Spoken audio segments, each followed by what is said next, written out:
আসসালামু আলাইকুম।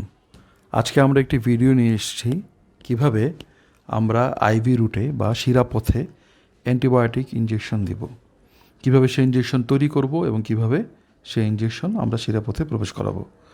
প্রথমেই দেখা যাচ্ছে আমরা একটি সেফট্রাইজন ইনজেকশন তৈরি করছি। বক্স খুলে বক্সের ভিতরে থাকা কন্টেন্টগুলো আমরা বের করে নিচ্ছি। এখানে কন্টেন্টের মধ্যে একটা ওয়াটার সলিউশন আছে, একটা ইনজেকশন ভায়াল বা গ্র্যানুলস আছে এবং ইনজেকশন দেওয়ার জন্য আমাদের যে সিরিঞ্জ, আমাদের নিডল এবং আমাদের যেই ব্যান্ড-এইড এবং এর সাথে আমাদের যে বাটারফ্লাই নিডল লাগে সেটি দেওয়া আছে। আমরা ইনজেকশন সিরিঞ্জের যে প্যাকেটটি সেটি আমরা ওপেন করছি এবং ওপেন করে খুব অ্যাসেপ্টিক ওয়েতে সতর্কতার সাথে কন্টামিনেশন না করে আমরা নিডলটি সিরিঞ্জের সাথে জয়েন্ট করে নিচ্ছি। এরপর আমরা দেখতে পাচ্ছি যে আমাদের যে ওয়াটার সলিউশনটি দেওয়া আছে সেই অ্যাম্পুলটি আমরা খুব সতর্ক উপায়ে ভেঙে নিচ্ছি, কারণ যদি অ্যাম্পুল ভাঙতে যেয়ে হাত কেটে যাওয়ার যে ভয় থাকে, পাশাপাশি কাচের গুঁড়ো সিরিঞ্জের সলিউশনের ভিতর চলে যাওয়ারও ভয় থাকে। অ্যাম্পুলটি সুন্দরভাবে ওপেন করার পরে আমরা আমাদের সিরিঞ্জে সলিউশন ওয়াটার যে আছে সেটিকে টেনে নিচ্ছি এবং এটাকে খুব সতর্কভাবে আমরা এয়ার বাবল যাতে আমাদের সিরিঞ্জে না ঢুকে সেটা কথাকে মাথায় রেখে আমরা সিরিঞ্জের ভিতরে ওয়াটার সলিউশন যেটি আছে সেটিকে নিয়ে নিচ্ছি। ওয়াটার সলিউশন নেওয়া হয়ে গেলে নিডলের যে কভারটি আছে সেটাকে আমরা সিরিঞ্জের সাথে লাগাই নিব, কারণ হচ্ছে আমাদের এই সিরিঞ্জ যাতে কোনোভাবে কোনো জীবাণু দিয়ে কন্টামিনেশন না হয় সেটা মাথা রাখবো। এরপর আমরা ভায়ালের ক্যাপটি ওপেন করব এবং সিরিঞ্জে থাকা ওয়াটার যে সলিউশনটি আছে সেই সলিউশনটিকে আমরা ভায়ালের ভিতরে প্রবেশ করাবো। এই কাজ করা অবস্থায় আমরা আমাদের ভায়ালটিকে বিভিন্নভাবে সার্কুলার মোশনে শেক করব।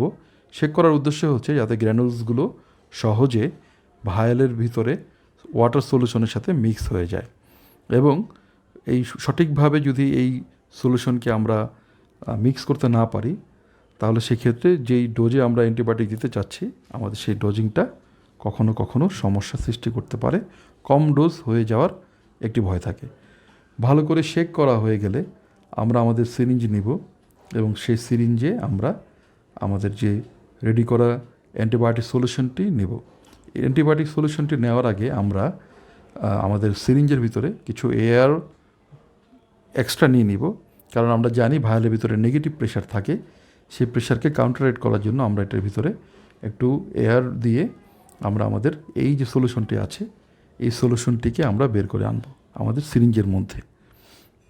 এটি সিরিঞ্জের মধ্যে সলিউশন নেওয়ার সময় খুব সতর্কতার সাথে সেটা নিতে হবে যাতে করে সিরিঞ্জের মধ্যে কোনো এয়ার বাবল না থাকে, কারণ এয়ার বাবল যদি রয়ে যায় এবং সেটা যদি আমাদের ভেনের ভিতর প্রবেশ করে ফেলে তখন সেটা নানা ধরনের কমপ্লিকেশন করতে পারে। তো এটা দেখার পরে সতর্কতার জন্য আমরা পুনরায় সিরিঞ্জটিকে ভালো করে শেক করে এটার ভিতরে যে এয়ার জমে আছে সেগুলোকে আমরা বের করে ফেলবো, সেগুলোকে আমরা এক্সপেল আউট করব। এরপর আমরা নিডল ক্যাপটিকে বা নিডল কভারটিকে ভালো করে সিরিঞ্জে সিকিউর করব। এরপর আমাদের এখানে যেই ওষুধের ম্যাটেরিয়ালগুলো ইউজ হয়ে গেছে সেগুলোর আনইউজ পার্টগুলো আমরা আমাদের ওষুধের বক্সে ডিসকার্ড করব।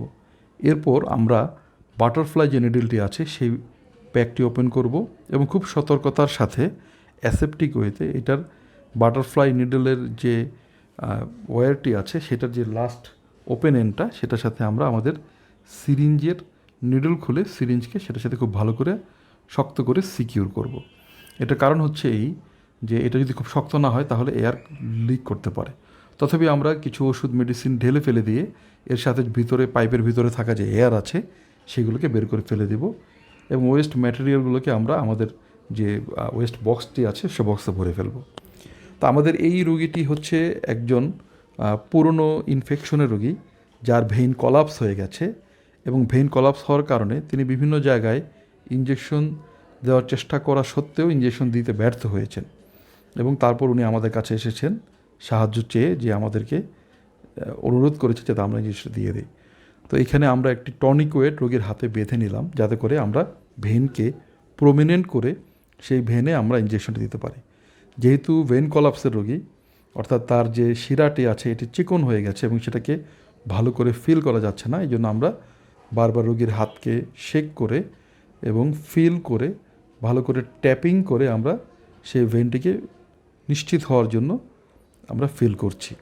তো ফিল করে এখানে ভেনটিকে তার অবস্থানকে ভালো মতো পাওয়া গেলেও আমাদের মাথা রাখতে হবে যে এই রোগীর ভেন কিন্তু কলাপস হয়ে আছে। এখন ভেইন উপরে যেখানে ইঞ্জেকশন আমরা দিব সেখানে তার উপরে থাকা স্কিনকে আমরা ভালো করে অ্যালকোহল প্যাড দিয়ে ক্লিন বা ওয়াশ করে নিচ্ছি, কারণ কোনো জীবাণু যেন তার মধ্যে প্রবেশ করতে না পারে। আমরা এরপরে পুনরায় ভেনটিকে ভালো করে ফিল করে নিচ্ছি এবং এরপর আমরা অ্যাগেইন ওই জায়গাটাকে ভালো করে অ্যান্টিসেপটিক যে অ্যালকোহল প্যাড আছে সেটা দিয়ে ওয়াশ করে নিচ্ছি। এবার আমরা ভেনের ভিতরে আমাদের এই ইঞ্জেকশনের নিডলটি প্রবেশ করাবো। যেহেতু এই রোগীর ভেন কলাপস হয়ে আছে, এই জন্য আমরা নিডলের খুব অল্প একটি অংশ, ক্ষুদ্র অংশ তার ভেনের ভিতর প্রবেশ করাবো। এরপর আমরা ব্যাকফ্লো দিয়ে ব্লাড ভেইনের মধ্যেই আছে কি না সেটা কনফার্ম হওয়ার পরে আমরা এইবার ইঞ্জেকশনটি এই রোগীর ভেইনের ভিতরে বা শিরাপথে প্রবেশ করাবো। সেফট্রাইজন একটি অত্যন্ত শক্তিশালী পটেন্ট একটি অ্যান্টিবায়োটিক, কাজে এটা প্রয়োগ করার সময় নানান ধরনের কমপ্লিকেশন বা সিমটম দেখা দেয়, সেগুলো যেন না হয় এই জন্য আমরা খুব ধীরে ধীরে স্লোলি আমরা ইঞ্জেকশনটি পুশ করব। তো ইঞ্জেকশন পুশ করার সময় আমরা আমাদের সময় নিয়ে ইঞ্জেকশন পুশ করব এবং রোগীর সাথে কথা বলবো যে তার কোনো সিমটম বা কোনো অসুবিধা অনুভব হচ্ছে কিনা।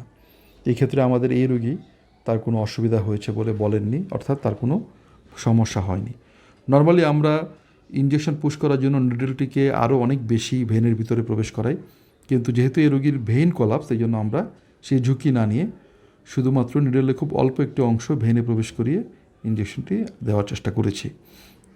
তো সময়ের সাথে সাথে ধীরে ধীরে পুশ করা হলে ইঞ্জেকশনটি দেওয়া শেষ হলো। এখন আমরা অ্যালকোহল প্যাডটিকে দিয়ে ইঞ্জেকশন সাইট যেটা আছে সেই জায়গাটাকে ভালো করে সিকিউর করব এবং এরপরে আমরা নিডলটিকে বের করে সেই নিডলের সাথে লেগে থাকা ব্লাডকে সোক করে নিব এবং রোগীকে রিকোয়েস্ট করব তার হাতটি ভাঁজ করে তার নিডল ইনসাইডটাকে যেন উনি সিকিউর করেন।